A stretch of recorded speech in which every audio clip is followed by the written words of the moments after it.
Buenas tardes, buenos días, buenas tardes, buenas noches, según quien esté escuchando. Son distintos horarios en toda la Via Yala y, digamos, en parte de Europa también. Este, Hoy tenemos el gustazo de tener con nosotros, así decirlo bien a lo criollo, junto a nosotros Juan Carlos Piñeiro. Juan Carlos nació en Montevideo en el 47. Desde 1977 vive en Estocolmo, donde llegó como exilado. Fue profesor de la Universidad de Uppsala hasta el 2013. Es autor de Ficcionalidad, Ideología e Hispanoamérica desde la Alteridad.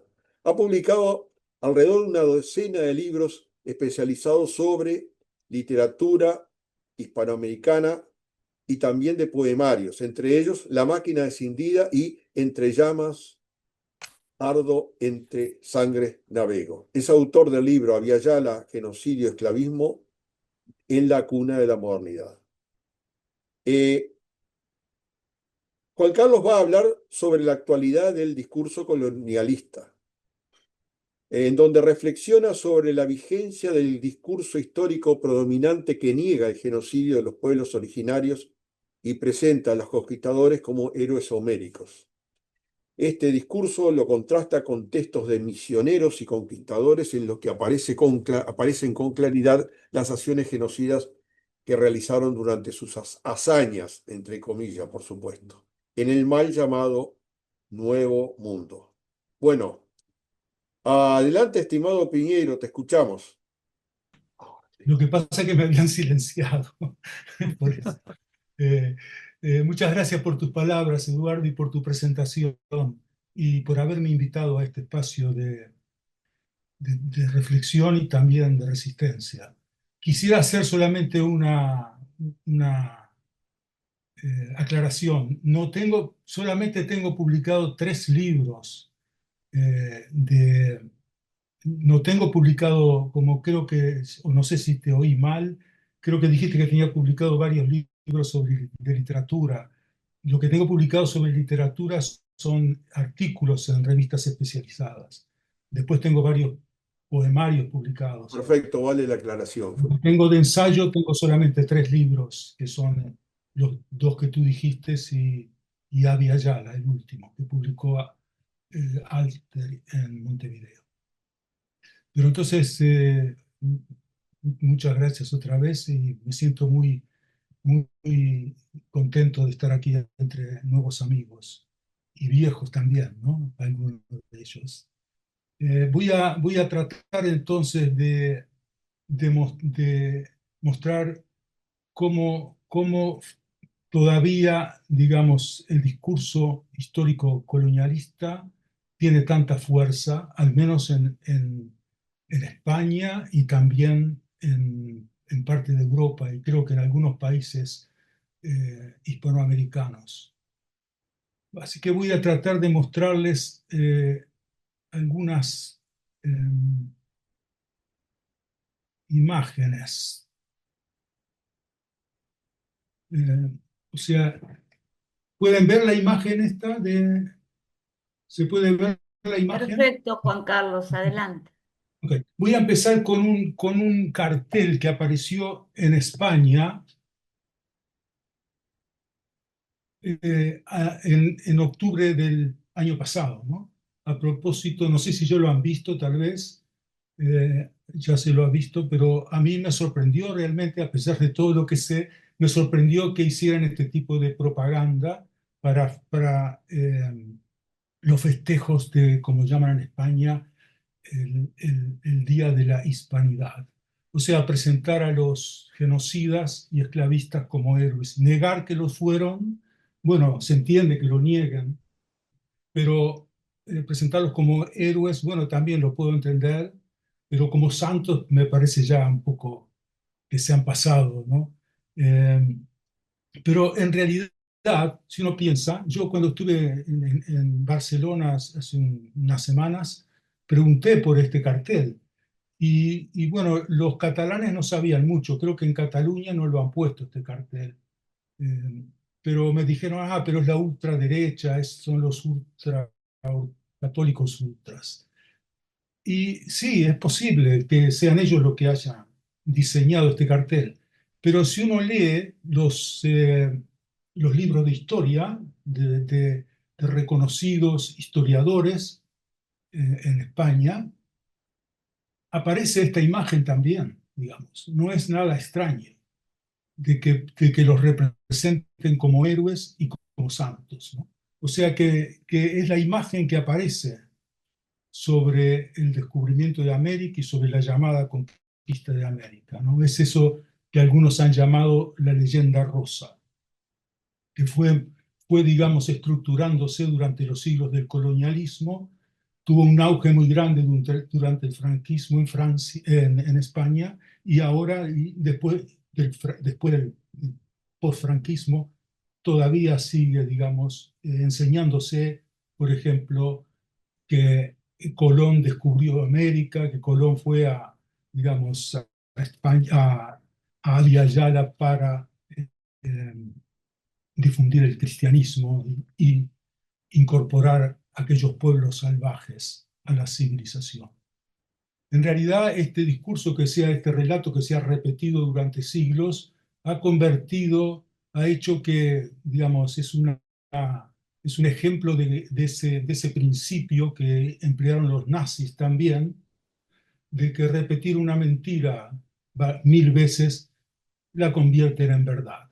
Y lo han logrado realmente, han tenido éxito porque todavía se sigue, por ejemplo, afirmando que Colón descubrió América, y que llevó el cristianismo, que llevó la civilización, digamos, que incorporó aquellos enormes territorios a la civilización occidental. O sea, sabemos muy bien que Colón no descubrió América y que Colón no fue. Son evidentes falsedades, ¿no? Porque ¿cómo va a descubrir un continente que había más habitantes que en Europa en esa época? Según historiadores españoles, no estoy citando acá historiadores de Abya Yala, ni quechuas, ni aymaras, ni nahuas, sino españoles, digamos. Un catedrático de la Universidad de Madrid en 1992 que fue el coordinador de una historia de Iberoamérica. Él afirma que, él maneja que en todo el continente, a la llegada de Colón, había 80 millones de seres humanos, 15 millones en el norte y 65 millones al sur de lo que se conoce como América Latina y el Caribe, 65 millones. Y este catedrático de la Universidad de Madrid, que fue el coordinador de una obra de 3 tomos, dice en un capítulo que en 150 años faltaron 60 millones de seres humanos. O sea que desaparecieron, dice, el 90% de la población originaria en un siglo y medio. Porque como ustedes que saben, digamos, las autoridades de la colonia hicieron un censo a finales del 1600 y había solamente 5 millones de indígenas en lo que es Iberoamérica. O sea, él afirma eso, pero a pesar de que afirma eso, dice que no hubo un genocidio. O sea, siempre han tratado de buscar las causas. La mayor causa, según la historia oficial, es que fueron las enfermedades, el choque cultural que hubo, pero no que hubo un genocidio, digamos. Eso lo niegan totalmente, ¿no? Y eh, a los conquistadores se los presenta entonces en esta historia como héroes homéricos, ¿no? Y ahora además de héroes santos también. Digamos, en toda esta tradición de Menéndez Pidal, que fue un teórico, es un historiador, una de las cumbres de la cultura española del siglo XX, este historiador, que digamos, fue activo durante el franquismo, fue el que promovió mucho esta leyenda rosa de la conquista de América. Pero después de él, digamos, Julián Marías, uno de los filósofos más importantes de España del siglo XX, junto con Unamuno y con Ortega y Gasset, él también, digamos, él, digamos, ve, digamos, a los conquistadores como portadores de la civilización, ¿no? Digamos, con una pasión renacentista que hizo que el, el occidente se extendiera, digamos, por el mundo. Demetrio Ramos Pérez es otro historiador de la Real Academia de España, de la Real Academia de Historia. Él dice en un libro a finales de los 90 que dice que directamente que es un mito esto del genocidio, ¿no? Eso, nunca hubo un genocidio. Él habla de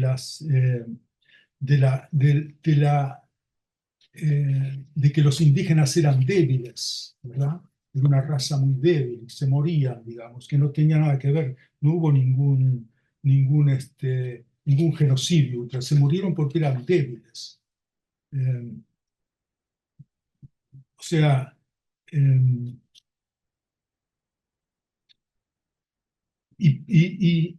por ejemplo, puedo leer una cita de él, dice, el pueblo taíno los taínos, como seguramente ustedes sepan, fueron los que recibieron a Colón con flores y con pepitas de oro, con regalos, frutas, y bueno, él se las cambió por piedritas, ¿no? Con piedritas de vidrio, ¿no? De colores, y después los trató de esclavizar. Pero él dice que entonces el hundimiento, y bueno, y los taínos desaparecieron, ¿no? En 40 años, no quedaron algunos pocos en 40 años. Él dice que el hundimiento del pueblo taíno, como eso era un pueblo débil física y estructuralmente. Esa es la explicación lógica, no la del genocidio. Digamos. Fue una fatalidad de factores que hicieron que este pueblo desapareciera o se extinguiera, como también dicen. Pero lo cierto es que el padre de las Casas, Fray Bartolomé de las Casas, estuvo luchando 40 años para que reconocieran de que eran seres humanos, ¿no? Los taínos, digamos que los pobladores del Caribe eran seres humanos, no eran bestias con rostro, con una fisonomía humana, sino que tenían alma. Y el Papa duró 40 años en hacer una encíclica en la que al final, no una encíclica, sino una declaración, en la que dijo que sí, que tenían alma, que eran dignos de ser recibidos en el seno del cristianismo. Pero ya los taínos, digamos, prácticamente no había más taínos en, en lo que es hoy, en la Española, ¿no? Que es hoy República Dominicana y Haití. O sea, un poco tarde. Pero todos estos historiadores, García de Cortázar es otro más, es muy célebre, murió hace unos años, pero fue muy célebre en España, ha escrito varios libros sobre la cultura española, sobre la llegada de los españoles, de los castellanos a Abya Yala, y él también los presenta como con mucho entusiasmo, ¿no? Los invasores no fueron invasores, por cierto, no fueron exploradores y sus acciones fueron todas acciones heroicas, ¿no? Con mucha hazaña. Y este historiador se atreve incluso a afirmar, y ya estamos a finales del siglo XX, ¿no? Y principios del XXI, él afirma todavía en uno de sus libros que los pueblos indígenas desaparecieron totalmente, definitivamente. Para él no existen más los pueblos, no existían más, ¿no? Los pueblos indígenas. Carlos Martínez Shaw es otro historiador también, que escribió un artículo a propósito de un 12 de octubre, publicado en el diario El País.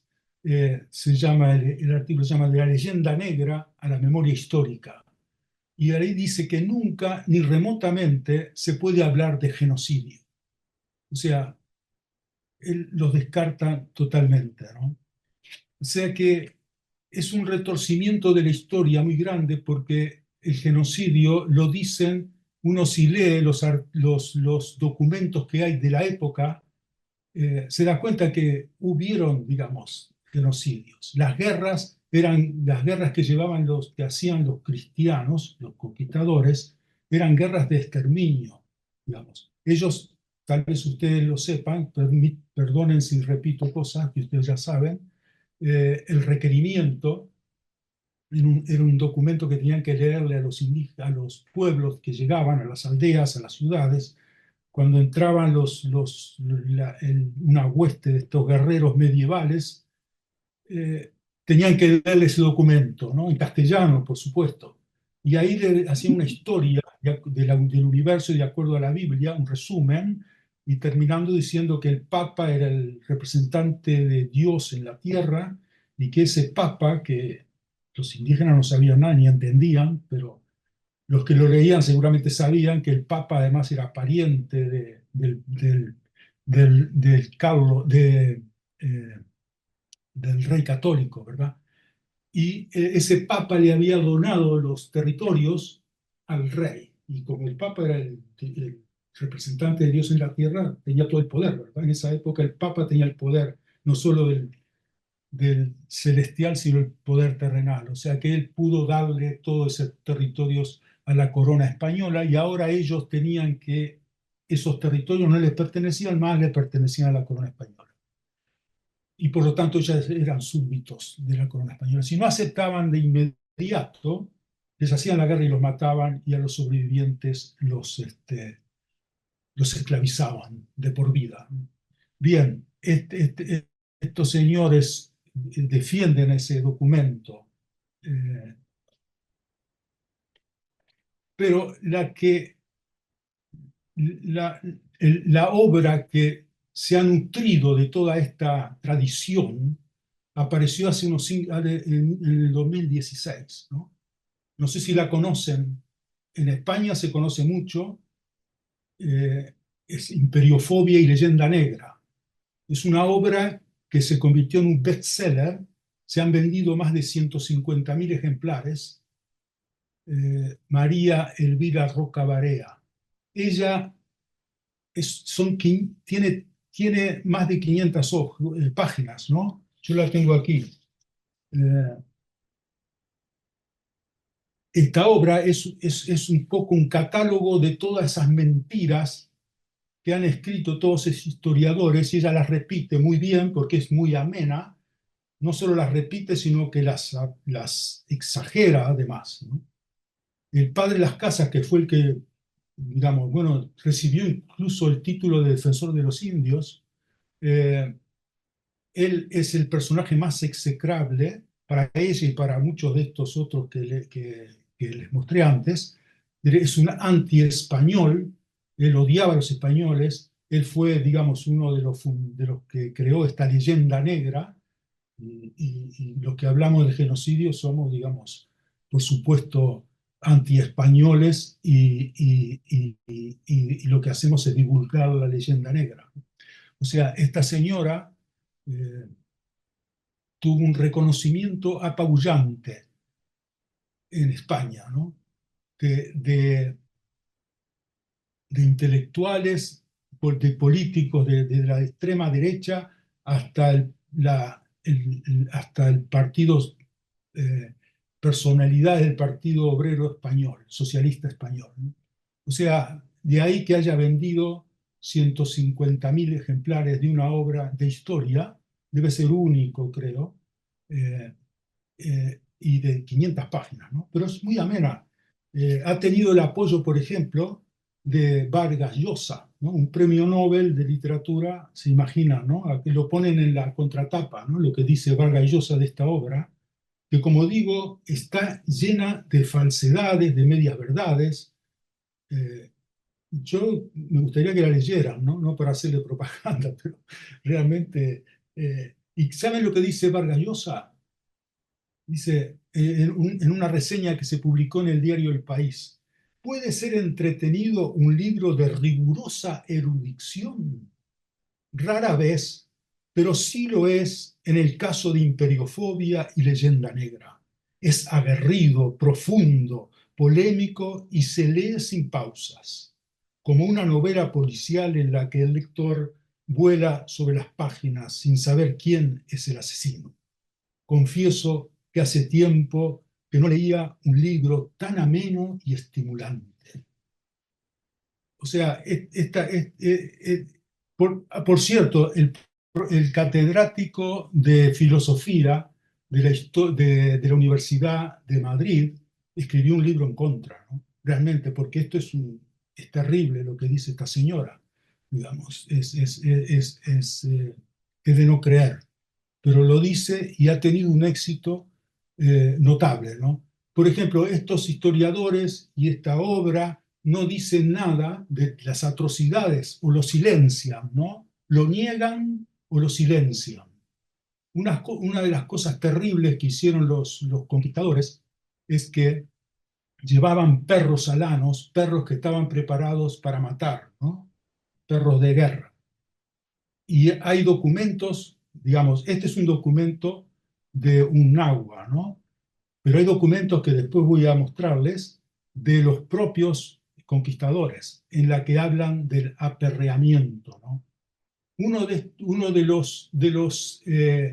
estos historiadores, no solo, y quiero decir que también, bueno, después lo voy a decir, pero lo adelanto ya, no solo los historiadores e intelectuales de la península ibérica difunden esta leyenda rosa, ¿no? Que niega el genocidio. Hay también personalidades de Latinoamérica, ¿verdad? Bueno, ya nombré a uno, a Vargas Llosa, ¿no?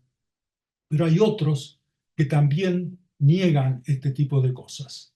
Eh, este es un manuscrito que está en un museo de Francia, ¿no? Que cuando Cortés entra al Valle de México o al Valle al Valle de México, se encuentra ahí, digamos, hay pueblos que resisten, otros que se alían con él porque están contra el poder de los aztecas, ¿no? Pero él cuenta, el mismo Cortés cuenta las matanzas que hace en su trayectoria, los pueblos que quema con digamos, los templos que están con gente dentro y que los quema, digamos. Él mismo le cuenta, porque era como ustedes saben, él estudió en Salamanca, escribía, no era ningún inculto, digamos, era un personaje muy culto. Lo presenta en la historia, es un genio para los españoles, en lo que hizo Cortés, de conquistar ese enorme reino que era el reino de los aztecas, ¿no?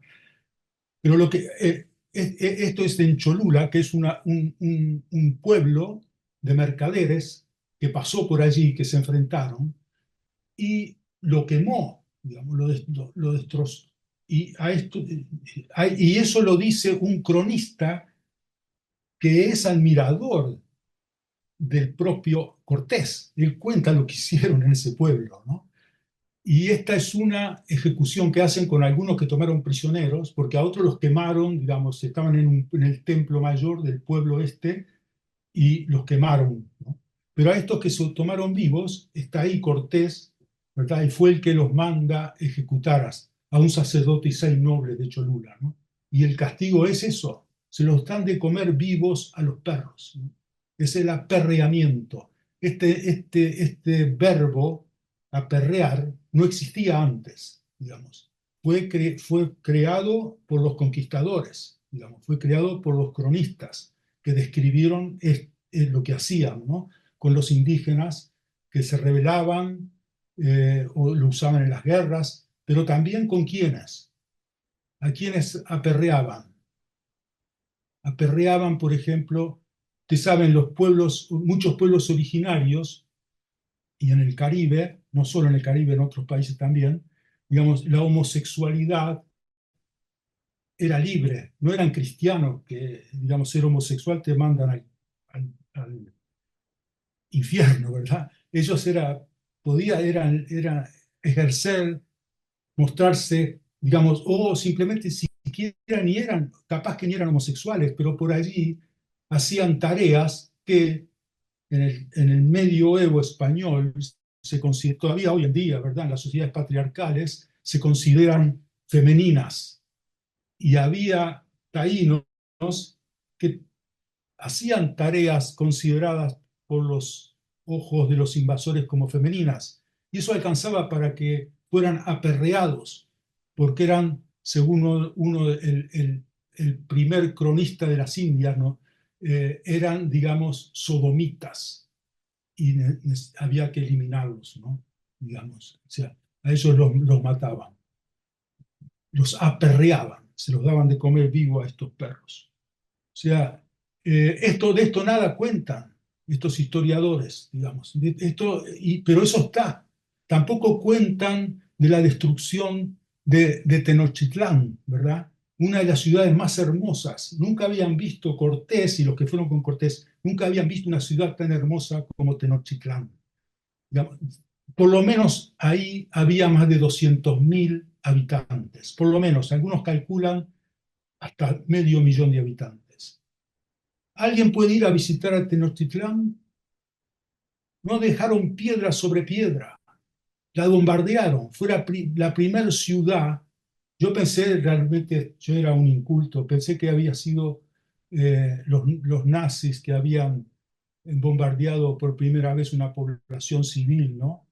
En Guernica. No, no fueron los nazis, fueron aquí en 1521, destruyeron totalmente una ciudad que, si ustedes leen lo que dice el propio Cortés de la ciudad, quedaron asombrados, nunca habían visto algo tan hermoso, digamos. Y tenían una plaza, él dice, la plaza de Mayor, tenían varias plazas, pero en la plaza Mayor había un mercado que participaban diariamente más de 60.000 personas. Y que no, pensaban que no sabían dónde, estaban realmente asombrados. La destruyeron totalmente, no quedó piedra sobre piedra de Tenochtitlán. Y así también, digamos, bueno, en el Cusco no pudieron, también destrozaron todo lo que más pudieron, ¿no? Pero lo que pasa es que los quechuas habían construido, eran con piedras enormes, ¿no? Sus construcciones, entonces no pudieron derrumbar todo. Pero aquí sí, aquí pudieron destrozar. Estaba creada esta ciudad sobre islas flotantes, ¿verdad? En un lago. Bueno, no quedó nada de lo que fue. Así que, pero durante ese periodo de destrucción y saqueo, tal vez si ustedes leyeron Las Venas Abiertas de América Latina, Galiano estuvo, creo que por lo menos 1 o 2 años en Casa de la Contratación en Sevilla, controlando las riquezas que llegaron a España desde Abya Yala en los primeros 150 años. Durante esos 150 años que desaparecieron 60 millones de habitantes de Abya Yala, según la contabilidad que hizo Galeano, entraron a Sevilla 18 toneladas, yo tengo la cifra exacta, 18 toneladas de oro y creo que no sé cuántos cientos de miles de plata, digamos. 3 veces la plata que había en toda Europa entró a Sevilla en 150 años. Eso tampoco lo dicen estos historiadores, digamos. La destrucción y el saqueo que hubo enorme en esos 150 años, pero recordamos que en la época colonial no duró 150 años, duró 300 años, o sea que hay 150 años más que no tenemos. Yo no tengo contabilidad del saqueo que continuó durante 150 años. Por suerte, la población comenzó a aumentar después de los 150 años. Levemente se estabilizó y comenzó a aumentar la población originaria. Pero el saqueo continuó y todavía aún hoy en día encuentran en el fondo del mar galeones y fragatas con toneladas de oro y plata que venían del Perú para Sevilla, ¿no? Que los piratas atacaban y se hundieron. O sea, en esa enorme cantidad de extracción que hicieron, no está contabilizada esas, y tampoco el contrabando que entró, porque eso entró, digamos, legalmente, pero vaya a saber uno el oro y la plata que entró a Europa de contrabando, ¿no? Y la que fue por los piratas que se la llevaron a Londres, ¿no? Estaban contratados por la corona inglesa. O sea, de eso no sabemos nada. Pero, como dije antes, de todo esto no hablan estos historiadores. Tenemos que ir a las casas que escribió toda su obra y pasó escribiendo cartas y artículos y pedidos a la corona y al papa, el fraile, ¿no? Y él cuenta, pero estos historiadores dicen que era un mentiroso, que odiaba a los españoles, que mentira todo lo que él dice, lo desacreditan totalmente. Pero él dice lo que vio, ¿no? En mi libro no lo he usado demasiado. Digamos, creo que puse alguna porque por respeto, ¿no? Lo tengo que poner, lo pongo. Yo creo lo que él dice. Basta leer a otros. Digamos, podemos leer, por ejemplo, lo que dice el que escribió, que es otro sacerdote, pero las casas eran de la Domínico, ¿no? Pero este es un franciscano, Fray Diego de Landa. Le voy a leer que él es el que escribió sobre Yucatán, ¿verdad? Todo lo que se sabe de los mayas hay que agradecérselo a él, pero vamos a poner una entre paréntesis. Después le voy a decir por qué. Miren lo que dice Landa, por ejemplo. Hicieron con los indios, dice él, crueldades inauditas. Cortaron narices, brazos y piernas, y a las mujeres los pechos, y las echaban en lagunas hondas con calabazas atadas a los pies. Daban estocadas a los niños, porque no andaban tanto como las madres, y se los llevaban en colleras, o sea, los llevaban eh, atados, digamos, ¿no? Cuando los trasladaban, cuando los sacaban de sus aldeas y se los llevaban para repartírselos. Eh, si cuando iban así atados y algunos se enfermaban o no andaban como ellos querían que fueran tan rápido, les cortaban la cabeza para no pararse, digamos, para no soltarlos, ¿no? Porque si no, para que pudieran seguir, tenían que soltarse. En vez de soltarlos, les cortaban la cabeza. Eso es lo que hacían, digamos, con los prisioneros, ¿no? Y cuenta otra cosa que yo me enteré, en realidad, por este otro libro, que si, no sé si lo conocen, se los recomiendo realmente. Este libro es de un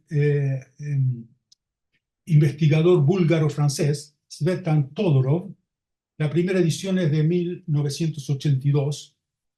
Él estudia el encuentro entre Cortés, fundamentalmente, también entre Colón y los taínos, pero sobre todo de Cortés y Montezuma. ¿Cómo fue ese encuentro? ¿No? Es muy interesante. Bueno, él le dedica este libro. Él dice también que lo que sucedió en América, en Abya Yala, es el genocidio más grande de la época moderna. ¿Mm? O sea, él lo afirma ya en 1982. Él no es cualquiera, digamos. No, creo que no vive más, ¿no? Un investigador muy reconocido mundialmente.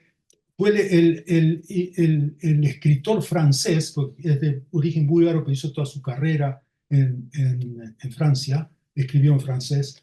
Fue el autor francés más traducido de Francia, del mundo. O sea, una personalidad muy importante, eh, muy reconocido. Y él dice, pero no es porque los españoles fueran peores que otros. Dice, no es porque fueran españoles, porque los españoles fueran especialmente genocidas. Dice, lo que sucedió que llegaron a un lugar donde había mucha gente.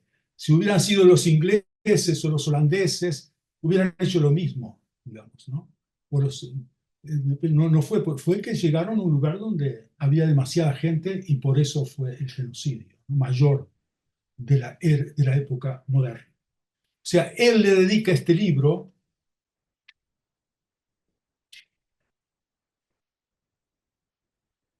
dedico este libro a la memoria de una mujer maya devorada por los perros. Y él cita entonces a, a Diego de Landa, ¿no? Es ahí donde él encontró, y yo también, y él lo cita, y acá está por qué la devoraron a una muchacha maya, los perros. Dice, el capitán, cuenta Diego de Landa, ¿no? En su obra La relación de las cosas de Yucatán. El capitán Alonso López de Ávila prendió una moza india y bien dispuesta y gentil mujer, andando en la guerra bacalar.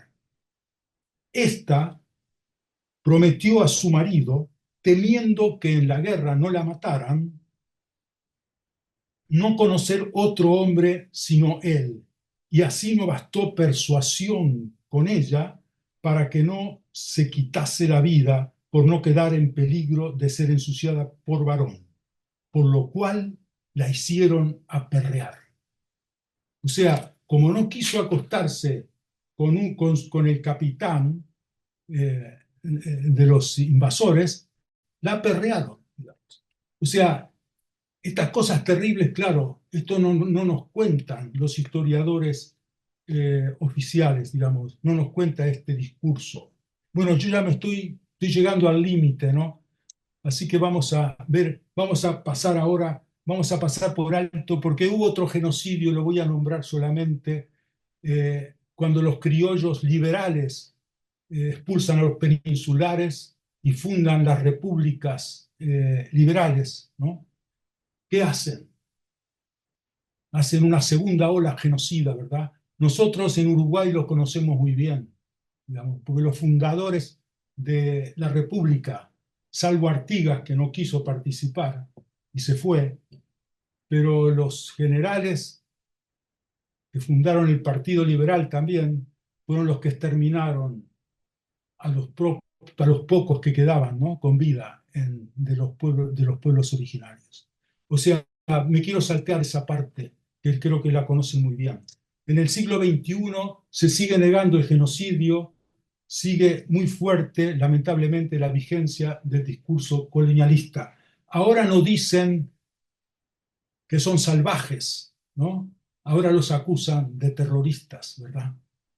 Ahora los pueblos originarios que defienden sus territorios son terroristas. En, en un país, hasta en Chile, que tiene un gobierno socialista, bueno, en Argentina, y no solo en Latinoamérica hay pueblos originarios, ¿verdad? En todo el mundo.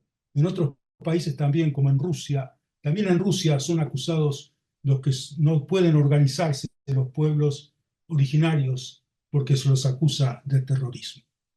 Bien, yo creo que por acá algunos, creo que ante esta realidad terrible, se acuerdan de Felipito, el amigo de Mafalda, ¿verdad? Y no quieren ver esta realidad, ¿no? Este, a mí también a veces me pasa lo mismo, digamos, preferiría ser un niño y tratar de que me llamaran cuando se ve un poco mejor, pero ya no somos niños y lo único que nos queda es resistir, como muchos lo hacen. Muchas gracias. Bueno, muchas gracias, Juan Carlos. Después haremos algunos comentarios. Ahora lo interesante es que los compañeros hagan preguntas, hacemos una rueda de preguntas, consultas, y posteriormente podemos empezar a hablar, yo diría, con respecto al tema, pero desde nuestras opiniones o distintas informaciones. El que quiera hacer una pregunta o consulta, algún comentario.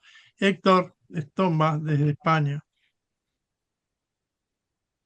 Héctor, está Sí, sin audio. sí, ahora me escuchan, creo, y voy a poner Sí, el sí. vídeo. Antes que nada, agradecer al expositor el trabajo y la síntesis que hizo de una etapa muy oscura de la Via Yala. Yo lo que le quería comentar es que hay es decir, justamente él menciona a toda una serie de historiadores que son historiadores donde la ultraderecha es la que se apoya Y digamos, para todo el tema es decir, hay un relato de la ultraderecha y de las capas reaccionarias españolas que hacen su historia y tienen un sueño imperial.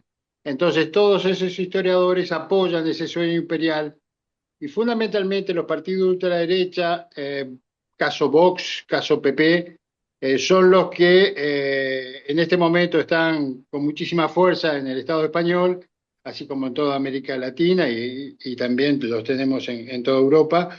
No es solamente, digamos, un tema de España, sino que es un tema de toda Europa. Partidos nazis en Alemania están en el gobierno. Lo que yo quería decirle es que hay otros historiadores también a los que podemos recurrir, ¿no? Yo voy nombrando algunos que me anoté acá. Caso Tuñón de Lara, que por ejemplo en la colección de Tuñón de Lara, C.P.D. Castillo, dentro de una historia universal, C.P.D. Castillo habla del tema de América y es un relato totalmente opuesto a los historiadores como Cortázar, García de Cortázar, que es lo más fascista que existe sobre la tierra, ¿no? También tenemos a Fontana, José Fontana, tenemos a Tussell, tenemos a Malamud, que son historiadores que miran con otra óptica todo el tema del colonialismo de explotación, porque en este caso el genocidio se produce ralentizado porque es un genocidio de explotación, no es un genocidio como tenemos de asentamiento, como tenemos en Palestina, donde mueren miles y miles de personas en un par de años. Nuevamente, toda tu exposición, hermano. ¿Puedo hacer una? Sí, dale, dale, dale. Muchas gracias por tu comentario. Te voy a leer entonces. ¿Tú no crees que el genocidio ha sido cuestión de las guerras? Digamos, no ha sido fruto, claro que ha sido fruto también de la explotación, porque morían en las minas eh, y en las plantaciones, ¿verdad? Pero te voy a leer entonces, tú sabes, Gonzalo Fernández de Oviedo, que fue nombrado por Carlos V como el primer cronista de las Indias, ¿verdad? Él es muy usado, es una fuente muy que la usan, digamos, de todos lados. Voy a leer entonces un par de párrafos de él. Dice, de todas estas mudanzas de gobernadores y de remover indios y otras cosas no bien hechas, ha resultado que en Castilla de Oro, desde el año 1514 hasta el de 1542, faltaron más de 2 millones de indios. Las causas: los gobernadores, la codicia de los conquistadores y el castigo divino. Dios castiga las idolatrías, la sodomía y los vicios bestiales y horrendos y los crueles sacrificios. Dice en el tomo 2, en la página 124. Y después dice en el libro 6, y no sin causa permite Dios que sean destruidos. Y sin duda, y no tengo dudas de que por la multitud de sus delitos, Dios los ha de acabar muy presto, si no toman el camino de la verdad y se convierten, porque son gente cruel y aprovecha poco con ellos el castigo, el halago o la buena amonestación. El mismo historiador, cronista, vuelve a informar que en 16 años murieron 2 millones de indígenas en guerras que se les declararon sin haberles leído el requerimiento. Él no tiene problema en que los maten si le leen el requerimiento. El problema es que él reacciona porque no les leen el requerimiento.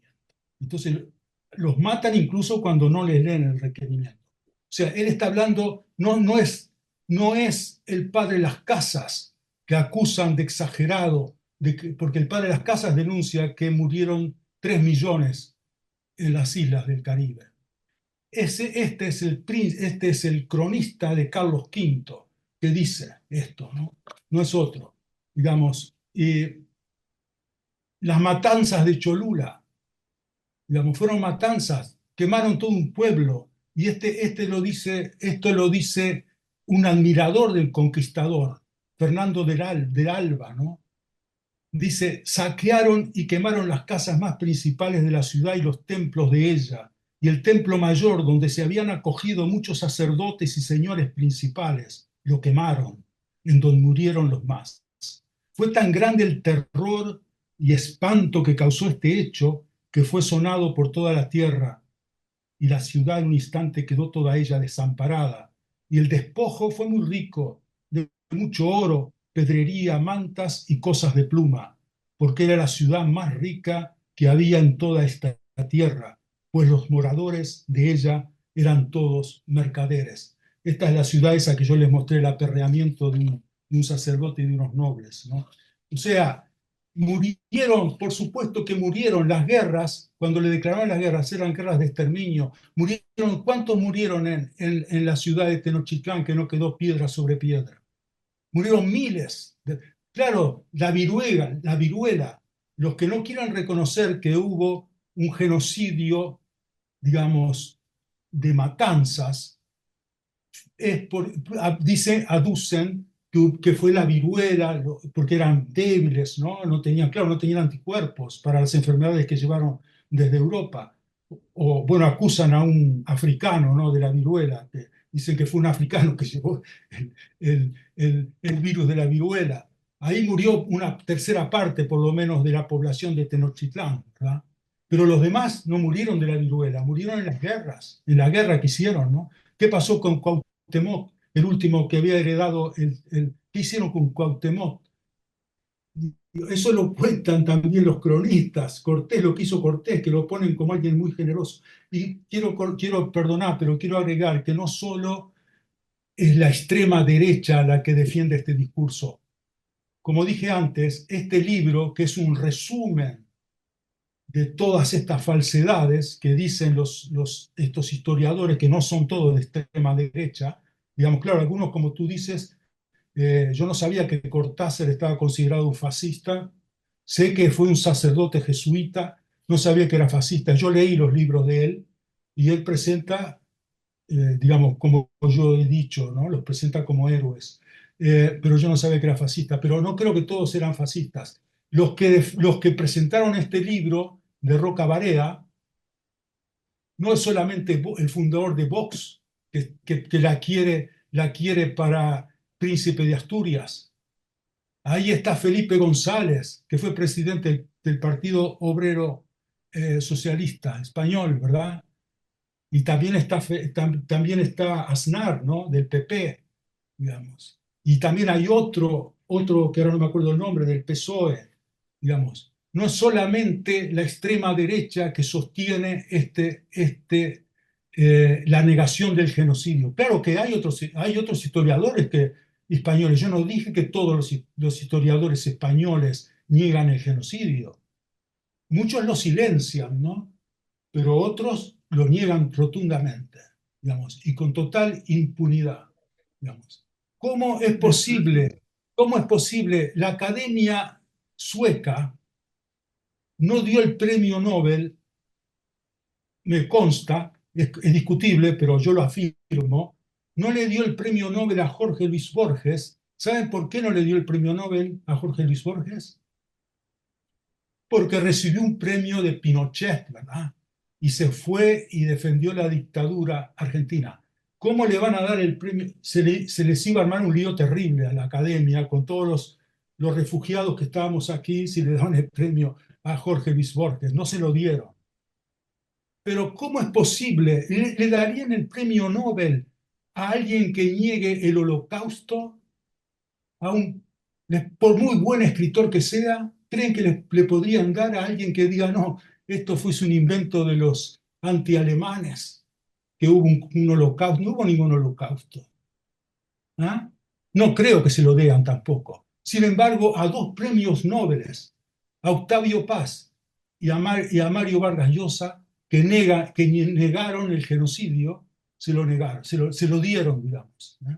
A ellos se lo dieron. O sea, los que niegan el genocidio indígena tienen total impunidad, digamos, ¿no? Y eso es lo que me hizo, digamos, que escribiera el libro Abya Yala, en realidad, ¿no? No por la impunidad que hay. Yo no digo que todos niegan el genocidio, pero el discurso que predomina es el discurso de que no hubo genocidio. Hubieron tal vez así, hubieron además lo que más dicen que hubo alguna que otra matanza, digamos, reconocen por ahí, ¿no? Porque, digamos, pero si leen a los propios, leen las cartas de Cortés, ¿qué hizo? Aparte de eso que yo dije, ¿sabe lo que hizo con 50? Montezuma, cuando se estaba acercando a Tenochtitlán, le mandó 50 mensajeros. ¿Saben qué hizo con ellos? Los tomó prisioneros, les cortó las manos y se los mandó de vuelta para que viera quiénes eran los que estaban llegando a Tenochtitlán. Y a ese personaje hay alguien que lo discute, son héroes, son héroes. En España yo no creo que solo sea Cortázar, que habla de Pizarro y de Cortés como héroes. Digamos, no creo que sea solo ellos. Digamos. No sé lo que, yo no recuerdo, yo leí la historia, la tengo por acá, pero no recuerdo lo que dice Tuñón, creo que dijiste, ¿no? No recuerdo bien lo que dice de ellos, pero digamos, Perdón, eh, hay mucha gente anotada que perdón, sí, querría que... perdón, Sí. No, simplemente para que puedan participar todos los que quieran. claro, sí, pues sí, Está Mónica, Quería hacer una aclaración simplemente al compañero porque quizás se me interpretaron mis palabras. perdón, puede Eh, ser el, breve, bien breve, Sí, el por Imperio favor. Español fue genocida. En América se cometió un genocidio. Lo que pasa es que fueron 300 años que ese genocidio se completó. Los primeros 100 años fueron mucho más rápidos, luego vinieron los esclavos que siguieron con el mismo genocidio. Lo que yo quiero decir es que no es comparable a un genocidio de asentamiento como es el que se produjo en Estados Unidos, que en el término de menos de 100 años se cargaron a toda la población indígena en Estados Unidos. Esa es la diferencia. Nada más, compañero. Yo no niego el genocidio, yo lo que digo, porque parece que yo estuviese negando el genocidio. Y no podemos comparar a Felipe González y a Aznar con el resto de otras gentes. Han cambiado de chaqueta. Es decir, Felipe González hoy está contra el gobierno progresista en este momento, que me duele decir progresista, la palabra progresista me suena muy, muy, muy feo. Pero bueno, nada más. Te agradezco y gracias por dejarme aclarar esto. Bueno, está Mónica. Buenas tardes a todos. Juan Carlos, la verdad que excelente tu exposición, clara, correcta. También soy escritora, soy vocera del clan Rúa Laat de aquí de Migues, uno de los primeros clanes que logra que el departamento de Canelones reconozca la existencia de descendientes de charrúas y guenoas en el país. Ya lo hizo Flores, lo hizo Montevideo, y ahora también se va a crear un espacio étnico-racial. ¿Qué quiero decirte con esto? Nosotros, lo que estamos resistiendo el genocidio, porque si lo hablamos claro, Juan Carlos, este genocidio todavía no terminó. Aún el genocidio cultural, el cual nosotros resistimos en Migues con el Club Melchoracuenca, aún no ha terminado. Ellos quieren terminar con lo poco que queda de nuestras etnias, de lo poco que queda del catecismo católico, del códice Vilar de Bo, de nuestras tradiciones a dar nuestros hijos a la luna. Aún si creen que el genocidio terminó, estamos todos mirando hacia otro lado. Hoy la geopolítica nos pone a nosotros, los defensores de la naturaleza, en una situación crítica, muy crítica, donde no solo están buscando desaparecer nuestras etnias, sino que también nuestra cultura, nuestros ritos culturales que vienen desde nuestros abuelos y nuestros ancestros. Héctor, a ti te voy a contar algo que decimos los charrúas en el Uruguay. El 11 de octubre, el último día de nuestra libertad. El 12 de octubre comienza nuestra resistencia. Resistimos Las mujeres charrúas siguen pariendo charrúas y vamos a seguir resistiendo.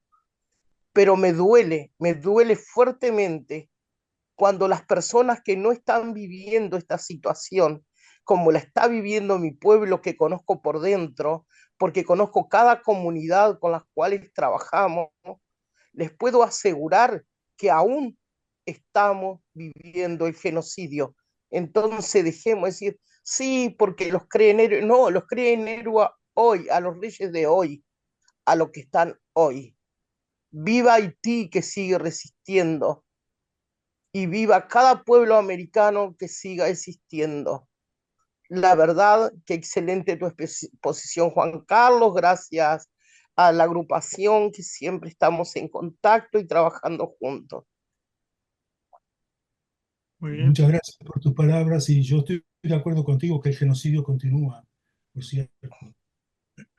Como dije antes, ahora los acusan de terroristas, ¿no? Está Garibaldi, después Joali y después Cátedra Mosbragues, no sé quién está atrás. Ah. Garibaldi, está sin sonido. Ahí sí me escuchan. Sí, Bueno, salud compañeros y compañeras. Saludo este encuentro y este tema en particular, que a mí hace rato me viene preocupando, porque he visto en internet sobre todo, toda una reivindicación imperialista. Los españoles reivindican ese imperio que tuvieron y que lo tuvieron obviamente que a sangre y fuego, ¿no? No fue que vinieron a repartir confites a América del Sur y a difundir civilización. Tendríamos que ubicarnos en que en 1492 recién se unifica España. Recién podríamos decir que empieza a existir España. Antes era un montón de reinos separados, inclusive con los musulmanes adentro como 800 años. Y la reconquista, como ellos dicen, la reconquista de España fue cruel, fue salvaje. Cómo actuaron ellos con musulmanes y judíos fue brutal. Entonces no tenemos por qué pensar que fue con otra cabeza que vinieron a América. Primero que cuando Colón dicen que descubrió América, él no sabía que descubrió América. Para ellos mismos, la descubrió para ellos que la ignoraban, ¿verdad? Pero como, como se dice, Colón murió sin saber que había llegado a un lugar desconocido para toda Europa, o por lo menos para España. Y lo que me preocupa es eso de que ahora hay una postura, no solo por un lado, que reivindica el imperio, reivindica el belicismo, porque están hablando de, por ejemplo, el gran capitán que creó los tercios que pelearon. España en ese momento estaba peleando no solo en América, sino que estaba peleando en Flandes, estaba peleando en Nápoles, estaba peleando en un montón de lados. Era un imperio y los imperios, a mí en particular, no me caen bien, ni de ningún lado. Pero más en ese momento que era un ejercicio de brutalidad total. Así que a mí no me cabe duda del genocidio, que muy bien, como dijeron los compañeros y la compañera antes, ese genocidio continúa, y es en torno a la cabeza del poder, que quiere terminar con todas las resistencias. Bueno, me quedo por ahí. Comparar con cómo funcionaron en la conquista de lo que ahora es España, en la cabeza que tienen y que tuvieron de conquista, y ahora que quieren volver como los buenos que en fija van a venir de nuevo con espejitos que las van a traer a algún banco para de nuevo seguir explotándonos, ¿verdad? Me quedo por ahí, muchas gracias. Pues, Salud, compañeros y bueno, compañeras. bueno, no ¿Me hubo ibas a decir algo? preguntas. No, No sé si claro, sobre toda esto la exposición, para mí toda la ¿Cómo? exposición de Piñeiro como de los otros compañeros estaba clara. Están todos de un lado, estamos todos claros con que esto viene mal. Y bueno, ya te digo, yo preguntas no tengo. Quería acotar eso como una manera de confirmar lo bien, que veníamos hablando. Nada más. muy bien. Gracias. Bueno, Joali, Hola, hola. Pues yo felicitar al ponente porque pues su palabra nos recuerda la historia. Hoy justo igual al mirar la comunidad que estamos aquí, me doy cuenta pues que ustedes son personas pues que pues con todo respeto, ¿no? Con edad avanzada y yo identifico justo esa falta de que la juventud tengamos presente nuestra historia, ¿no? Como nos dicen, quien no recuerda su historia está condenada a repetirla. Y yo considero que necesitamos construir estas redes en donde, pues justo, ustedes estén presentes para recordarnos esta historia tan dolorosa y que creo que esta historia nos debe de dar fuerza para justo recordar nuestros ancestros, porque considero que vivimos sin memoria, cada vez se van perdiendo más los rituales, ¿no? El valor a lo histórico. Entonces yo quería preguntarle al ponente eso, ¿no? ¿Cómo, qué, qué, qué se le, qué, qué, qué considera que sería pertinente, ¿no? Para generar justo estas redes, estos puentes con el incentivar la historia, recordar la historia, tener presente la historia y justo ese reto que haya significado el escribir la historia, qué tan difícil conllevó el estar haciendo todo ese proceso de investigación justo para motivarme, ¿no? También a seguir esos pasos, a escribir. Y bueno, esa era como la pregunta. Gracias. perdón antes, Joali, ¿podés decir de qué país sos? Ubíquense lo mismo después para Garibaldi, porque habemos algunos que yo por lo menos o a veces no los recuerdo o no conozco. Este, Joali, ¿de dónde sos? Yo soy mexicana, me gusta, bueno, estudié nutrición, pero también estoy un poco en la academia, escribo sobre el sistema alimentario y bueno, conozco a Carlos porque es el abuelo de mi esposo Lian, que vivimos aquí en Suecia. Ah, perfecto. Garibaldi, una Sí. aclaración, ¿de dónde sos vos? Yo soy uruguayo, pero estoy participando desde Suecia. Ah, está, ¿Bien? perfecto. Ah, perfecto, gracias. De Bueno, y nada. ahora, gracias. Me hizo una pregunta, Yoali, Sí, sí, muy difícil, Yoali.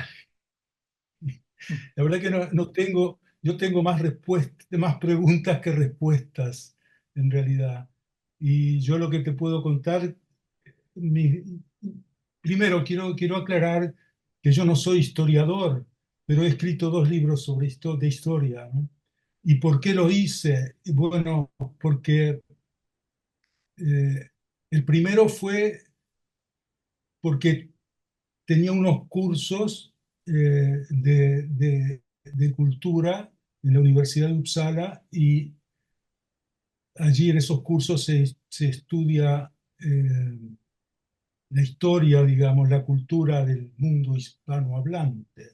Se estudia la historia de España y la historia de América Latina. Y en el libro de América Latina que usaban, el manual, estaba escrito por dos profesores y presentaban allí a los pueblos indígenas como una raza, una subraza, y digamos, negaban, por supuesto, que hubiera habido un genocidio, que digamos, todas las otras razones, como las enfermedades, el choque cultural, que los indígenas se deprimieron y se suicidaban, hubo suicidios colectivos, eso es una historia que se repite y la repiten muchos, hasta Octavio Paz también. Esa es digamos, por eso es que los aztecas perdieron, porque se suicidaron, eh, se deprimieron y se suicidaron, los incas también se suicidaban deprimidos y quedaban impotentes, por ejemplo, y las mujeres infértiles, pero como tenían que justificar que hay un mestizaje, entonces, ¿cómo lo festejaban si las mujeres indígenas eran infértiles? ¿No? Entonces, pero ellos dicen, estos escritores, profesores que escribieron ese manual, de historia de América Latina, decían que las mujeres indígenas cuando se acostaban, se encontraban con un español, recuperaban la fertilidad. O sea, es un libro que se usaba en los cursos universitarios en Estocolmo, en Estocolmo, en Suecia, y supongo que en España, porque está editado en España, para estudiantes que estudian español como una lengua extranjera. O sea, ese libro, digamos, que yo no podía usarlo, no podía usar ese libro, ¿no? Realmente, el profesor que había antes lo usaba, pero yo no lo podía usar. Me negué a usar ese libro y la encargada de estudios me dijo, bueno, que hiciera yo conferencias. Así que me tuve que poner a estudiar, yo soy de literatura, no de historia, me tuve que poner a estudiar la historia de España y la historia de América Latina, ¿no? Y finalmente escribí un libro que es Hispanoamérica desde la alteridad, para dar la versión no de esa historia que todos conocemos, sino la historia desde el punto de vista de los olvidados, de los vencidos, ¿no? De los indígenas, de las mujeres. eh, y bueno, escribí ese libro y se usó realmente, fue usado. Ahora lo han sacado descatalogado, porque eso fue a principios del 2000, o sea que está descatalogado, pero se usó en varias universidades de Estocolmo. Así que allí escribí el primer libro. Digamos, yo lo que he hecho son, y este otro lo escribí por esto de los negacionistas, ¿no? Realmente, que cómo es que se puede negar impunemente el genocidio más grande de la época moderna. Así que eso es como yo, digamos, no te puedo ayudar mucho, pero tal vez, bueno, lo que creo que es importante, que creo que un enemigo que tenemos es que nos llenan de tanta información, estamos todo el tiempo llenándonos la cabeza con información y es muy difícil poder hacer una selección, ¿no? Y poder concentrarnos en lo que puede ser más importante para poder reaccionar, ¿no? De alguna manera, digamos. Porque si no nos pasa como le pasa a Filipito, ¿no? De que no queremos ver la realidad, de que es tan terrible que no la queremos ver por todo lo que está pasando ahora. Pero no sé bien realmente. Digamos, hay que tratar de resistir, bueno, participar en las agrupaciones donde se haya esa resistencia, porque realmente hay resistencia también, hay mucha resistencia en muchos lados, y no la vemos bueno, porque nos están todo el tiempo con los medios Bueno, masivos. Sí, perdón. perdón, Juan Sí, Carlos, sí, no, muy pero bien, sí, muy bien, muy sí, bien. No te agradezco. Cátedra Moragues, no sé quién es la persona que está atrás, pero había levantado la mano, después viene Feri, después Ruth Vilches. O sea, Discúlpame, Guillermo, sí. no, Moragues había aplaudido, puesto el emoticón, nada más. Bueno, Eh, nada más. Bueno, pero entonces, quería, bueno, te pido permiso hay un diálogo, unos escritos en el chat del Zoom por Daniel Giordano. Me gustaría que lo puedas comentar porque hay también respuestas por parte de Héctor Estomba Si no es ahora, que sea después de la intervención de Fernando y de Ruth Vilches. Gracias.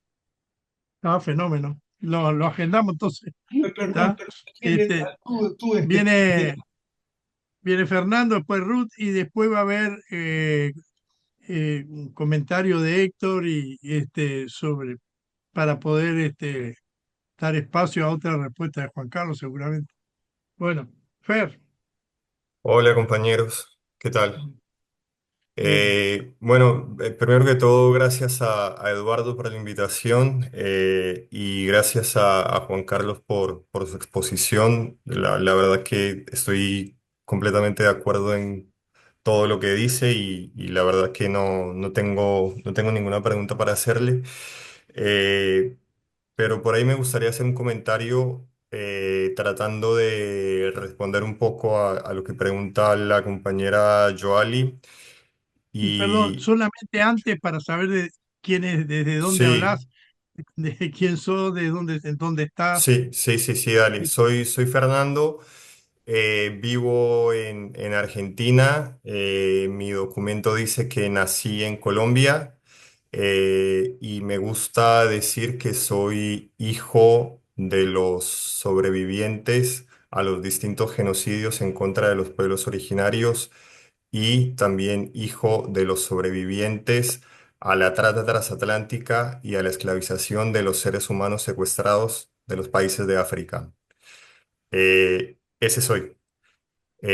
Ya, Eh, bueno, tratando de responder un poco a lo que comentó Yoli, que digamos que sin tratar de viejo a nadie, también me considero un poco dentro de los jóvenes y también tengo la misma inquietud, también tengo la misma duda y es que vemos que está pasando todo esto y es como que no lo podemos detener. Entonces yo lo poco que puedo entender es que este colonialismo que va más allá del genocidio, que obviamente el genocidio por ahí lo más evidente, lo más cruel, pero por ahí nos conviene entender que el genocidio es algo que atraviesa toda la sociedad, que atraviesa toda nuestra cultura, que está en todas las expresiones y en todos los espacios y campos que habitamos. Entonces, por ahí, algo que a mí me parece fundamental, que también me gustaría conocer la opinión de Juan Carlos en cuanto a esto, es en principio asumir que el mito fundacional de nuestros estados nacionales, es decir, las independencias, son procesos incompletos y procesos mentirosos y entender que en realidad nunca dejamos de ser colonia. Un poco cambiamos de amo, compartimos amos, pero nunca dejamos o sea, nunca terminamos de soltar las cadenas. Entonces yo pienso que si asumimos eso, lo digo como colombiano y un poco también como persona que vive en Argentina, si descreemos un poco el relato de la patria y del Estado Nacional en el que nos inscribieron y tratamos de construir algo nuevo a partir de eso, quizá vamos a encontrar liberación. Eso quería aportar. Gracias. sí, Juan Carlos, sobre esto. No, no entendí bien lo que dijiste sobre los estados nacionales y no te entendí bien. eh, Sí, decía que si asumimos eh, que no están que completos los y estados, o sea, que este mito mm, fundacional de los estados nacionales, de que en un momento hubo una lucha contra los imperios que mm, desembocó en la independencia y que ahora somos independientes. O sea, si asumimos como sociedad, por ahí los que estamos acá lo entendemos, pero si asumimos como sociedad que eso no fue tan así, que nunca fuimos de verdad independientes, que no somos independientes, quizá asumir eso nos va a permitir comenzar a construir algo desde otra posición, desde otra perspectiva. Ok, no, no entiendo, ahora entiendo. No, no te había entendido bien, sí, tal vez te había mal entendido. No, por supuesto, sí, yo estoy de acuerdo. Digamos, yo no creo en las patrias, digamos, yo no soy patriótico, digamos. O sea que no es, para decírtelo con los versos de, creo que de Manuel Serrat, mi patria es el mundo, ¿no? O sea que no, no, no, no, no, no, para nada. Y además quiero decirte que estoy de acuerdo y yo lo había pensado, la idea que tú dices, esto de que yo pienso que aunque la historia la escriban siempre los vencedores, los sobrevivientes nunca los van a absolver. Somos todos hijos, yo diría del holocausto judío, del holocausto palestino, del holocausto también genocida de los indígenas americanos. O sea que yo también pienso que habría que asumir eso también. Yo quisiera asumir eso, es muy grande, pero tengo que reconocerme en eso, ¿no? Somos sobrevivientes de tantos genocidios, no solo de uno, sino de muchos. Muchas Muy, gracias por tu palabra, Fernando. bueno, Ruth Vilches. Ruth Vilches Sí, se fue. ¿Estás ahí? no, aquí, hermano Guillermo, gracias. Primero agradecerle al hermano Juan Carlos por compartir con nosotros sus saberes y creo que estamos no de acuerdo, sino que compartimos profundamente todas las afirmaciones y Ruth, lo perdón, que ella ¿estás en Bolivia? sí, ¿Vos estás en sí, Bolivia vos? sí, Ah, ¿podés sí, yo estoy presentarte? en Porque acá hay Oruro. compañeros que... Sí. Ah, sí, perdón, yo soy vivo en Oruro, una región altiplánica a 3.790 metros sobre el nivel del mar. Entonces, digo, o me dicen que soy boliviana, pero yo tengo mi identidad cultural quechua, ¿no? Es, decía que comparto plenamente con el hermano Juan Carlos sobre toda esa su esfuerzo que ha hecho por demostrar cómo se plasma, digo, actualmente el genocidio en nuestros pueblos originarios. Eh, y al respecto, yo quería, no sé, no complementar, pero compartir algo. Recuerdo que el año 1992 aquí en Bolivia, y de repente empieza a sonar el... aquí en Bolivia, cuando se recordaba los 500 años, sí, los historiadores, como los que ha nombrado el hermano Juan Carlos, sobre todo españoles, y el peruano, se me ha ido el nombre, bueno, que le dieron el premio, ¿no? El premio Nobel. Vargas Llosa. Vargas Llosa, ¿no? Aquí en Bolivia también no escritores, sino gente del ala de la derecha, con ese pensamiento también de Cortázar, de Vargas Llosa, dijeron que era un encuentro, ¿no? De culturas, un encuentro de pueblos y que no era un genocidio, que no era, digamos, una invasión. Y los pueblos originarios organizados aquí en Bolivia dijeron que no teníamos nada que celebrar, como lo dijo uno de nuestros compañeros ahora en el encuentro. Entonces, ya se venía a poner en debate esto, ¿no?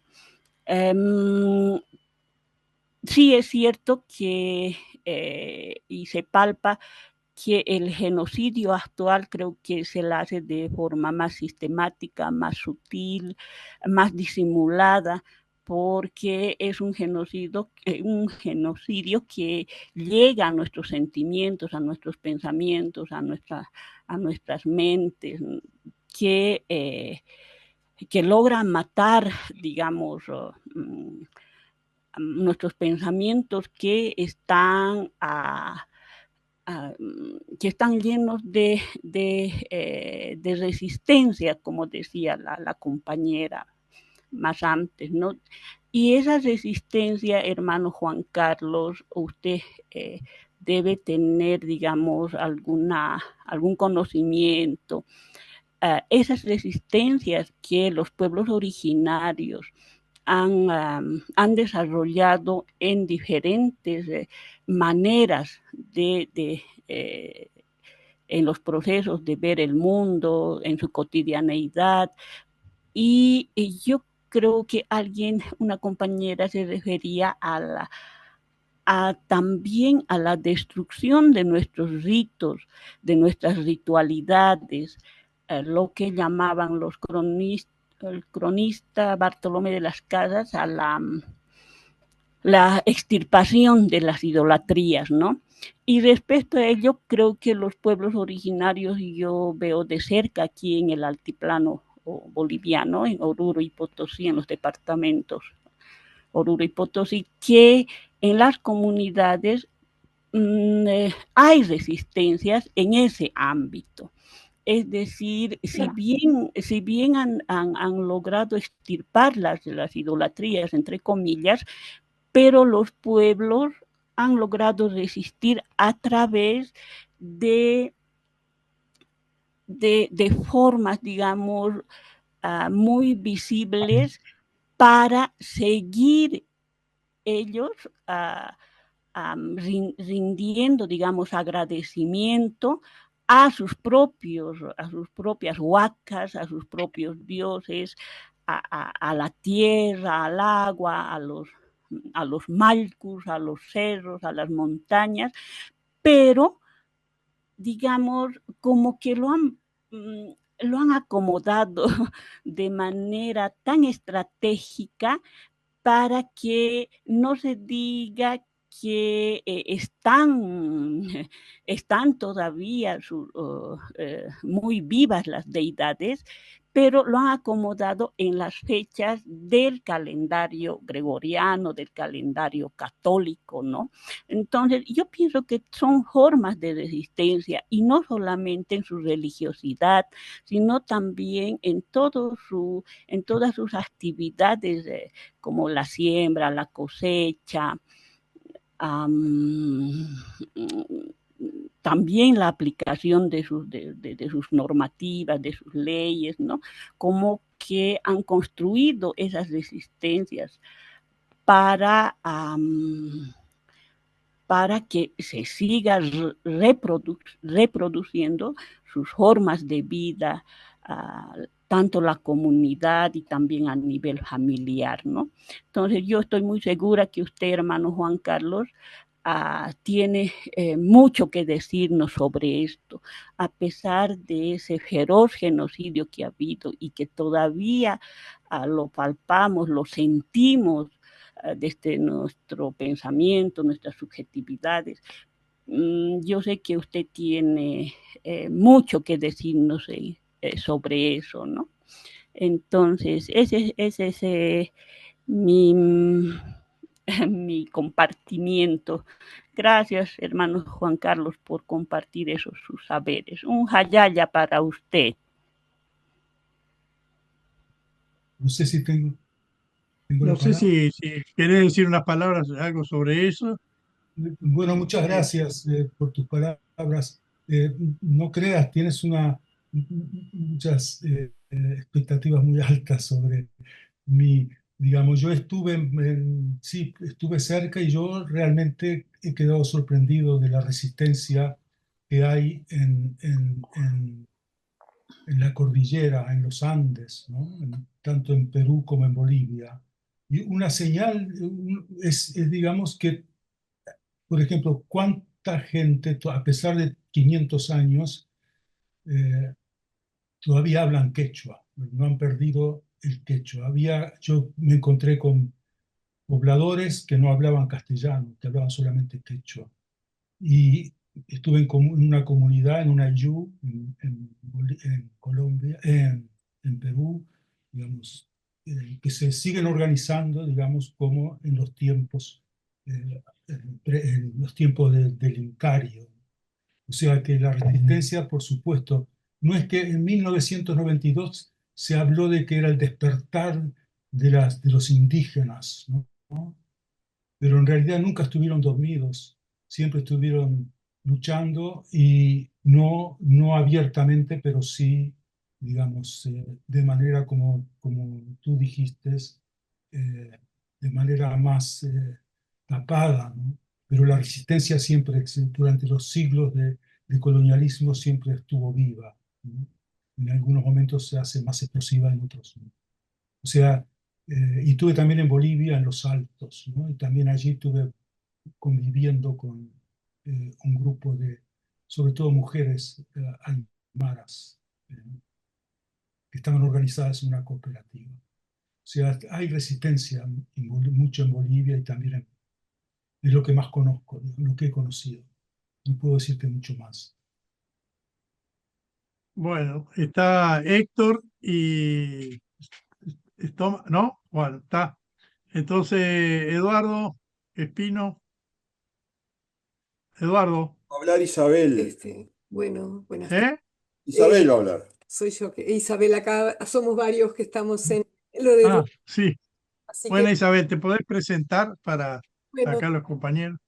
soy acá de Montevideo, de Uruguay, soy docente, pero me gustaba, quería apuntar, escuchaba a Ruth y pensaba que las palabras de Ruth son la esperanza no solo de América, sino del mundo.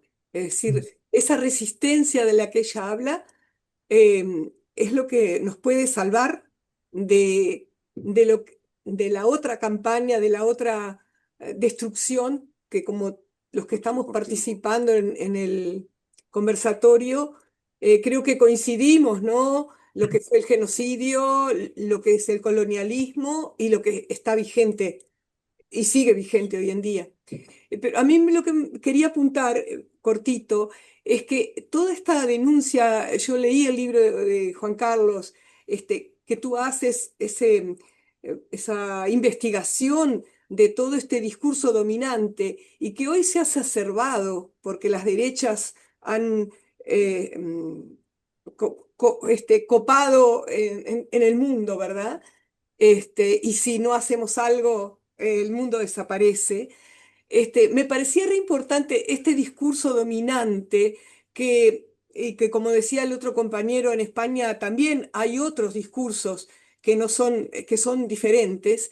Es preocupante, tu libro tú cuentas que en las cátedras en Suecia, en una cátedra específica en la universidad, el idioma español tiene como manual el uso de un libro que es sobre América, sobre Latinoamérica, y lo que explica en ese libro a los que van, a los suecos que van a aprender español, es esa versión. Entonces, como pasa esto en una cátedra en Suecia, me ocurre que pasa en todos los lugares de Europa. Entonces, creo que un desafío que tenemos es cómo llegar a los lugares, los centros educativos desde la escuela, ¿verdad? En secundaria y en la formación, de que el discurso, que aparezca el otro discurso, ¿verdad? Que aparezca de alguna manera, tratar de presionar. Creo que la vez pasada comentábamos que aquí en Uruguay, por ejemplo, el año pasado, porque la derecha sabe lo que hace, se acaba de publicar un libro que se llama Rivera, el artiguismo posible, ¿verdad? Rivera, el primer genocida, puesto además por los intereses ingleses, es decir, el colonialismo estuvo presente, por supuesto, los ingleses atrás, lo nombran, lo ponen a Rivera como primer presidente, es el primer genocida, o no primero, en nuestro territorio, pero sí que es feminicida, raptor se raptan los niños, es decir, todo lo que hoy hablamos como que fuera reciente, Rivera lo es. Y bueno, este libro reivindica a Rivera como Artigas, es decir, como un continuador, es decir, no, es decir, era Artigas era un soñador, era imposible, lo que era posible era Rivera. Y esto se va, ¿verdad?, potenciando y de la misma manera que en nuestros planes de estudios van sacando todo lo que es referido a Artigas a esa historia. Entonces, digo, a ver, lo que tenemos que hacer, porque lo que digo, todos los que estamos en el conversatorio seguramente podamos tener discrepancias, pero no dudamos que fue un genocidio, es ver cómo desde estos lugares o desde el rol de cada uno poder llegar a contrarrestar con ese discurso que es nefasto, pero que va formando las nuevas generaciones, ¿no? Era eso, nada más. Muy bien. Está, no sé,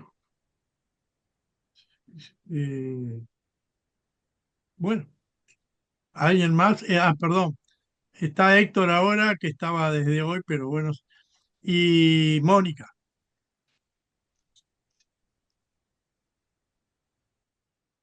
O Mónica, dale Mónica. Explica primero que yo ya hablé. Bien, Bueno, yo también ya había hablado, pero sí, por bueno, eso mismo. dándole un poco lo que decía Isabel. Isabel, ustedes con Gonzalo, igual que nosotros acá, trabajamos con chicos, con niños. El Clan Rualaat está abocado a trabajar con niños.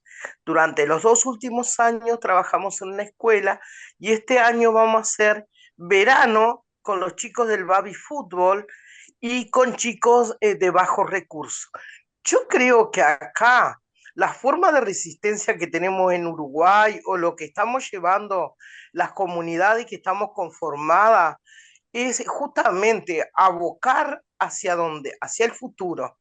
Nosotros tenemos 12 nietos, 12 nietos que una está haciendo ya medicina ancestral y la otra quiere ser política social para justamente trabajar por y en pos de la resistencia del pueblo charrúa.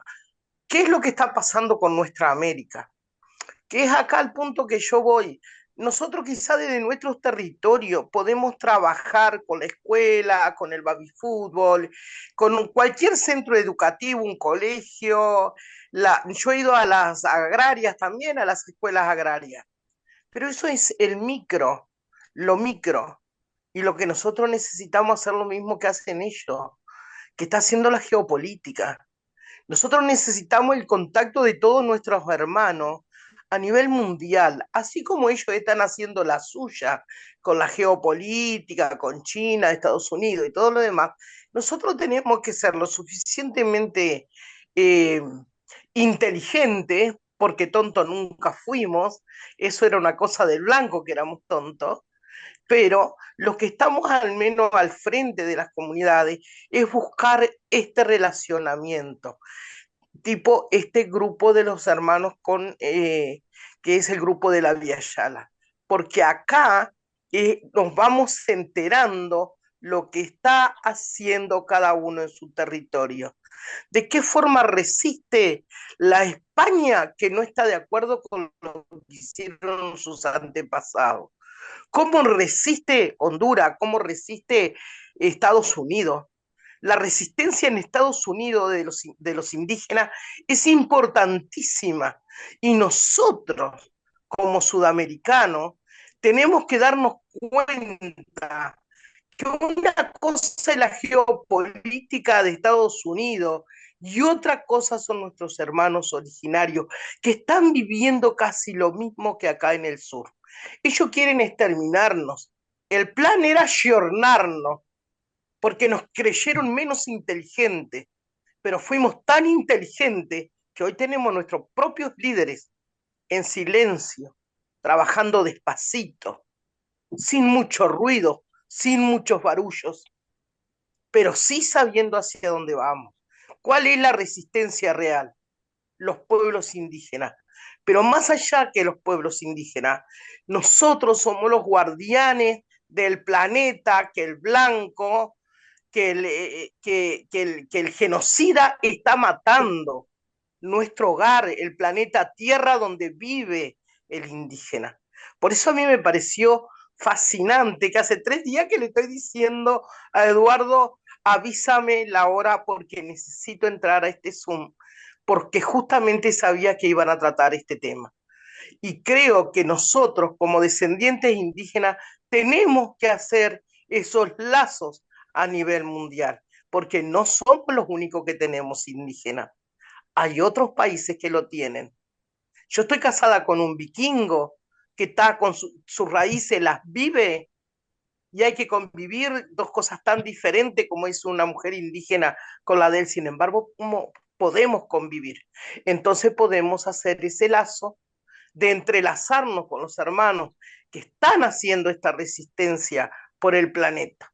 Yo creo que son muy importantes estos encuentros para conocernos, para mimarnos, para podernos también saber que no estamos solos en la resistencia, que somos mucho más. Y gracias por el tiempo y por avisar, Eduardo, estamos para ingresar. Muy bien. Bueno, estaba Héctor Estomba. Hacer un comentario nada más.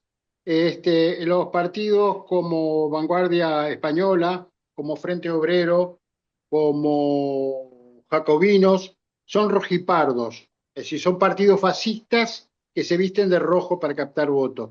Son partidos que llaman a un nacionalismo extremo, que llaman a la anti-OTAN, son nacionalistas por eso. Es decir, digamos, yo es lo que quiero aclarar nada más. Son partidos llamados aquí en España rojipardos. Son partidos fascistas con ropas y apariencia de rojos. ¿Ok? Nada más que eso. Ah, y otra cosa, le puede pedir, yo tengo bastante material en PDF sobre el tema de colonialismo, le puede pedir mi correo electrónico a Eduardo, que yo gustosamente a quien me pida le mando material que tengo sobre todo el tema del colonialismo. Nada más. Sí, no. Bueno, está Eduardo y después estoy yo. Dale, Eduardo. Yo hoy estoy callado, así que el que va a hablar va a ser Gonzalo. Adelante. Mientras se sienta Gonzalo, una cosita, lo que dice Guillermo, justamente ese material que tiene Héctor, el que necesite, pone en el chat, y nosotros después revisamos el chat y le enviamos. Ponga su correo electrónico, su teléfono, y le estamos mandando se lo pedimos a Héctor y se lo ponemos y lo mandamos, ¿está? Porque no todos tienen los teléfonos acá. Claro. A ver, era eso, Gonzalo. No, el problema es que esto tan fascinante que yo me regocijo y le agradezco infinitamente a los que me invitaron. ¿Te vas a presentar, Gonzalo? ¿Te presentás? Gonzalo, nacido en Montevideo por vocación de nuestra América, como diría Martí, y mi característica principal, abuelo preocupado. Es decir, es mi natural. No, he escrito algunos libros también sobre estos temas. Pero lo que ha derivado en las últimas reflexiones es la necesidad de llegar a los jóvenes y de también presionar en políticas públicas. Eso es muy importante. Porque si nosotros no logramos llegar a la educación pública y a políticas públicas reivindicativas, como los convenios de la OIT, seguimos siendo simplemente gente que protesta, pero que no consigue logros. Y creo que una cosa que tenemos que hacer es estudiar en la historia del planeta aquellos elementos políticos que nos pueden servir. De otros lugares donde se han hecho algunas experiencias interesantes. Bolivia en su momento, con Evo Morales en su primer momento, planteó una experiencia sumamente interesante de lo plurinacional. Es decir, yo estuve una vez en una guagua Inti Raymi, en un cuartel en la montaña, donde los militares eran los que hacían las ofrendas con... el problema de Bolivia es interesante. Algunas cosas que pasaron en Australia cuando había un gobierno progresista, no los gobiernos de porquería que hay ahora, en Australia mismo, la reivindicación de algunas posturas aborígenes, el que la bandera de los aborígenes ondeara junto a la bandera nacional y la de la Commonwealth, por supuesto.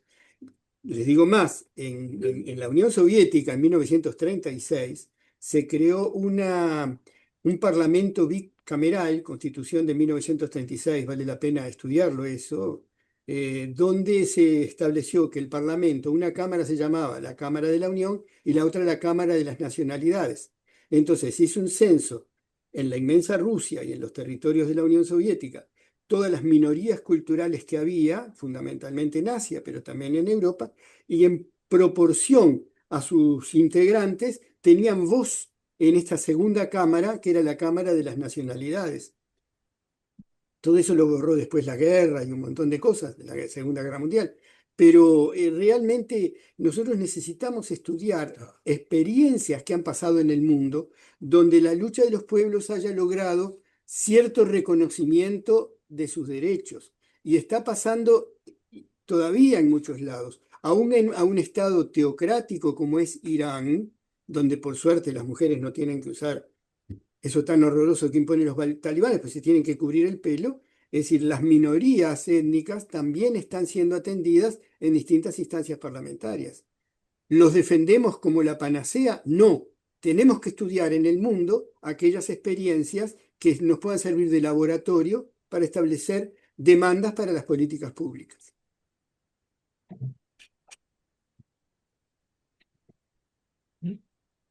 No sé, Juan Carlos, y sobre esto, y Garibaldi después. Entonces,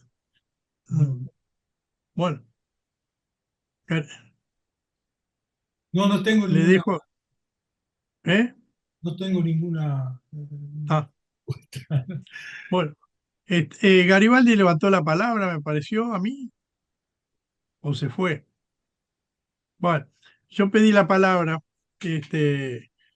primero para agradecerte, Juan Carlos, porque me pareció muy buena el enfoque que hiciste sobre este tema.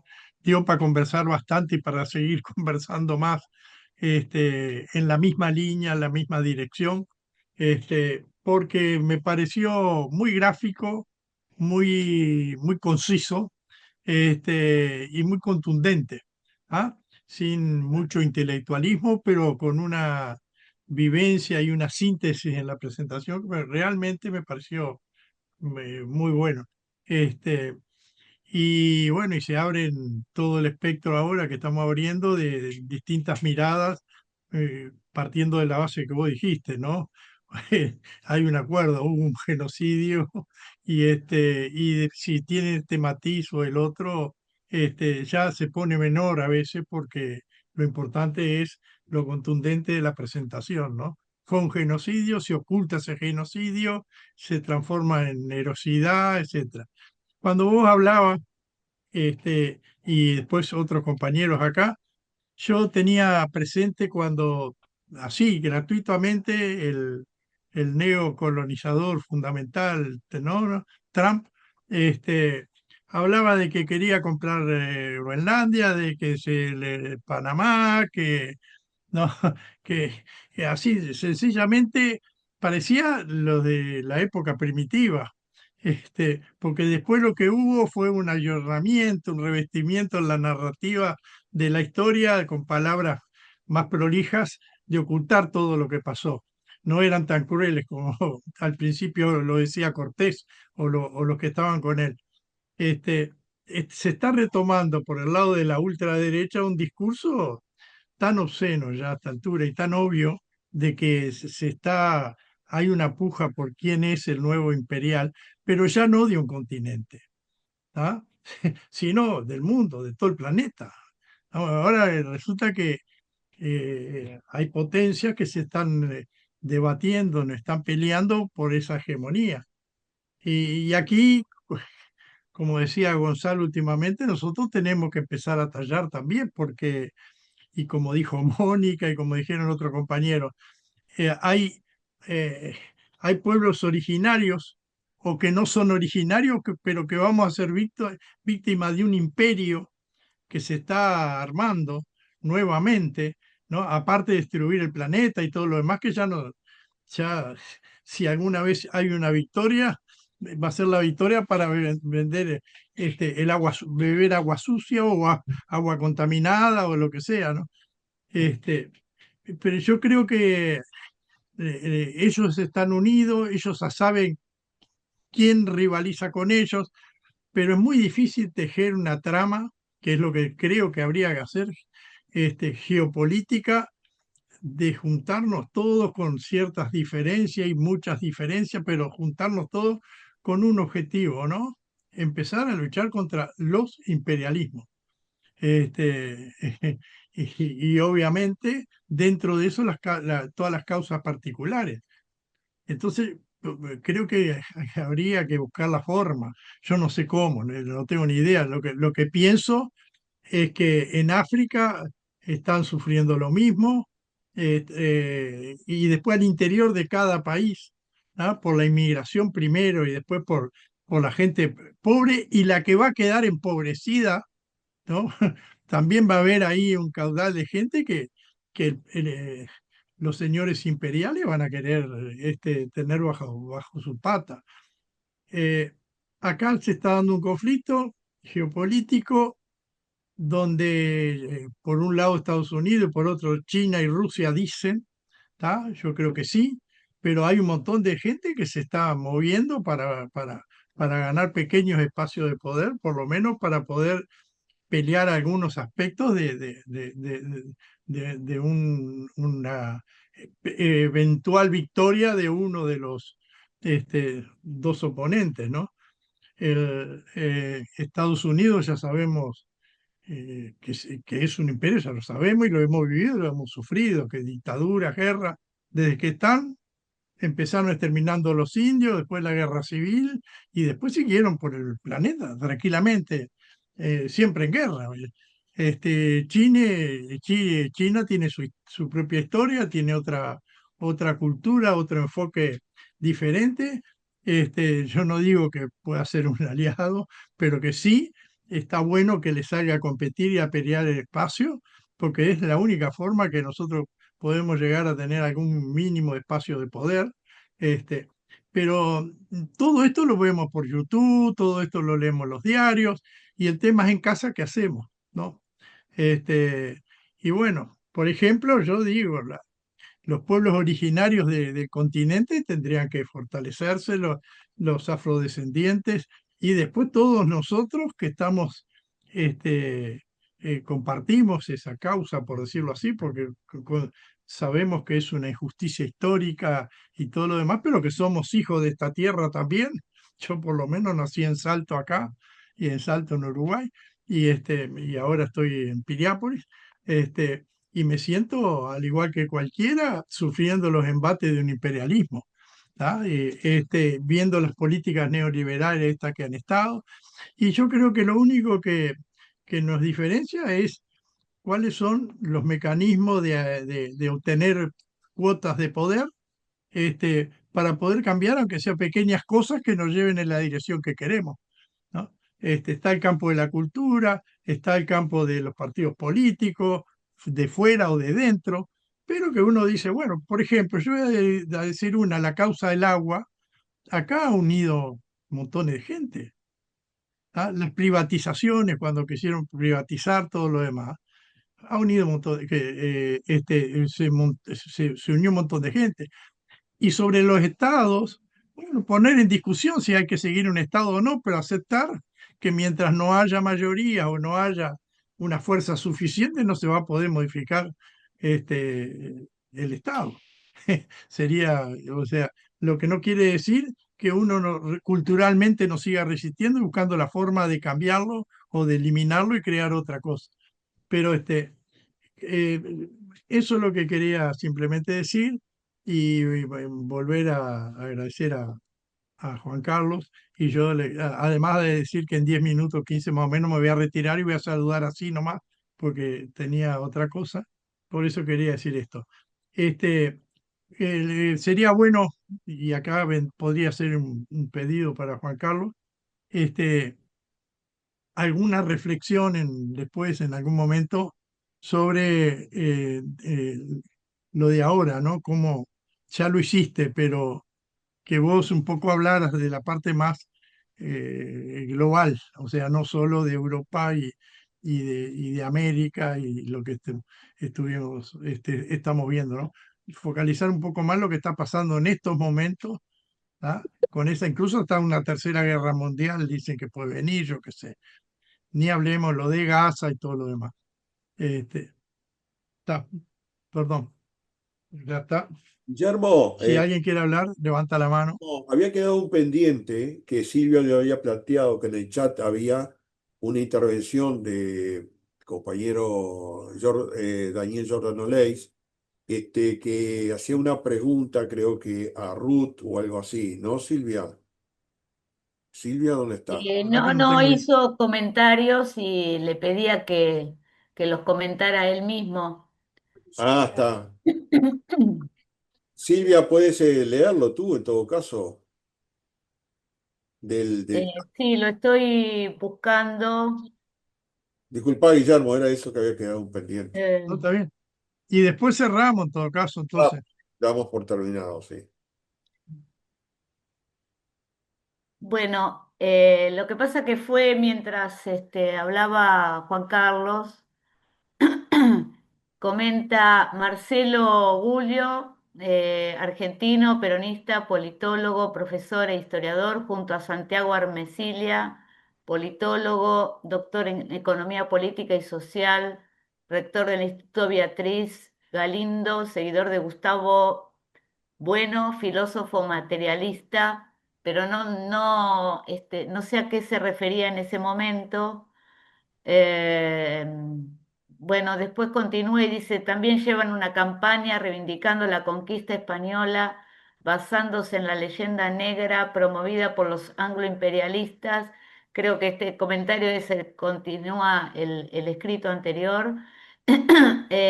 Los menciono, pues en YouTube tienen una gran audiencia. Lo resalto dado las características ideológicas de ambos. Eh, anota a renglón seguido, ver currículums, leer para no creer. Hola, hola, ¿me escuchan? Sí, Daniel. Ahí, Sí. Daniel, dale. Perdonen, estoy medio a Sí. oscura ya. No, Bueno, simplemente la referencia era porque yo he escuchado mucho a Santiago Armesilla, que es marxista, estalinista, parte de Vanguardia Española, tienen un gran arraigo también, están esparciendo por Latinoamérica Vanguardia Española, y ellos han estado reivindicando, digamos, los méritos de la conquista española, fundando hospitales, en fin, hay toda una serie de justificaciones, y viniendo de quiénes son, hay que leer los currículum, es lo que llama la atención, porque a mí que venga Felipe González o Vargas Llosa o esta gente que reivindique la conquista española, bueno, no nos extraña, ya lo sabemos, pero gente con determinada formación y por sus raíces. E insisto, hay que leer el currículum de ambos personajes y de toda la gente que rodea, que tienen una gran fuerza. Incluso estuve a punto de ir a esa conferencia en Salamanca, pero bueno, por otras razones no he podido asistir para escuchar en vivo y en directo a todas las conferencias estas que van a dar en la universidad. Pero bueno, son sectores que realmente, por sus características aparentemente ideológicas, llama muchísimo la atención toda esta reivindicación de la conquista española. Era eso simplemente. Gracias, bueno, Daniel. nos despedimos entonces. Nos despedimos. Muchísimas gracias a todos. Bueno, nos despedimos. Gracias de vuelta. Antes que nada, Hasta la próxima. un agradecimiento. Gracias, Eduardo. Abrazo para ¿cómo es? Isabel y Gonzalo. Esperemos vernos pronto. Sí, yo quería hacer un agradecimiento, va a quedar dentro de la grabación, sí. No se vaya todavía. Quería agradecerle a Juan Carlos por su participación, que fue excelente, y desde el Conversatorio América Viayala mandarle un gran abrazo y de reconocimiento. Y también a todos quienes han participado, les agradecemos la participación, siempre es muy valiosa. Quedó alguna gente sin hablar, bueno, se habló bastante, y fue bonita la charla por momento, lo cual no está mal porque anima un poco a veces, y bueno, cuando hay, digamos, puntos de vista divergentes, es bueno exponerlos siempre que sea dentro de un ámbito, digamos, respetuoso, porque eso es lo que tenemos que ganar, porque nosotros consideramos que somos gente que luchamos por la vida. Fundamentalmente la vida es el eje fundamental por lo cual nosotros vemos la humanidad y se está destruyendo, hay una civilización de la muerte, una civilización occidental y comunizante, y bueno, y que, digamos, digamos, la anuencia y con la participación de los gobiernos, muchas veces gobiernos nacionales y partidos digamos, de nuestro continente, de derecha y de izquierda también, que colaboran, si algunos por la oposición o lo que fuera. Pero evidentemente por este camino vamos a un derrumbe. Bueno, no quería hacer una intervención. Me pasó un poquito, era agradecerle a Juan Carlos y a todos los participantes, era eso fundamentalmente. Bueno, muchas gracias. Yo te agradezco, les agradezco que ah, hayan tenido la paciencia de escucharme. Y muchas gracias por estar Gracias. aquí. Sí, sí. Muy bien.